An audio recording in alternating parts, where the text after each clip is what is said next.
Tasty pulao, పాలకూర, పనీర్ రెండూ ఆరోగ్యానికి మేలు చేసేవే. ఇక్కడ మేము పాలక్ పనీర్ పులావ్ సింపుల్గా ఎలా చేసుకోవచ్చో చెప్పాము, రెసిపీ ఫాలో అయిపోండి.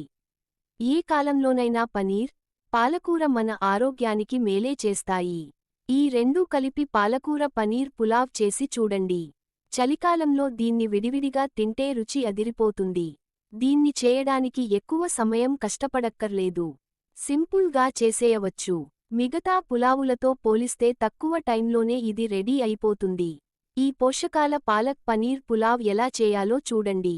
పాలకూర పనీర్ పులావ్ రెసిపీకి కావలసిన పదార్థాలు: పాలకూర కట్టలు 2, నీళ్లు తగినన్ని, ఆయిల్ 3 స్పూన్లు, నెయ్యి 2 స్పూన్లు, జీలకర్ర 1 స్పూను, ఎండుమిర్చి 2, వెల్లుల్లి తరుగు 2 స్పూన్లు, అల్లం తరుగు 2 స్పూన్, పచ్చిమిర్చి తరుగు 1 స్పూన్, ఉల్లిపాయలు పావు కప్పు, కారం 1.5 స్పూను, ధనియాల పొడి 1 స్పూను, కొత్తిమీర తరుగు 2 స్పూన్లు, వండిన అన్నం 2 కప్పులు. పాలక్ పనీర్ పులావ్ రెసిపీ: 1.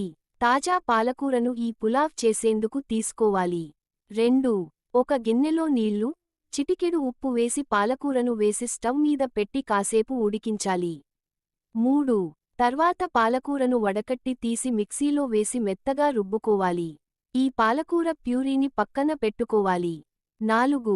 ఇప్పుడు స్టవ్ మీద కళాయి పెట్టి నూనె, నెయ్యి 2 వేయాలి. 5.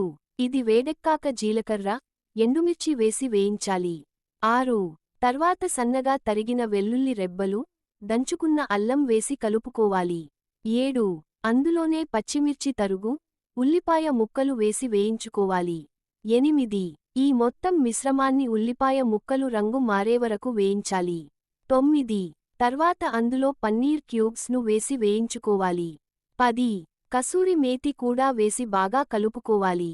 రుచికి సరిపడా ఉప్పును కూడా వేయాలి. 11. పనీర్ ముక్కలు పచ్చివాసన రాకుండా కాసేపు చిన్నమంట మీద వేయించాలి. 12. తర్వాత ముందుగా ప్యూరీగా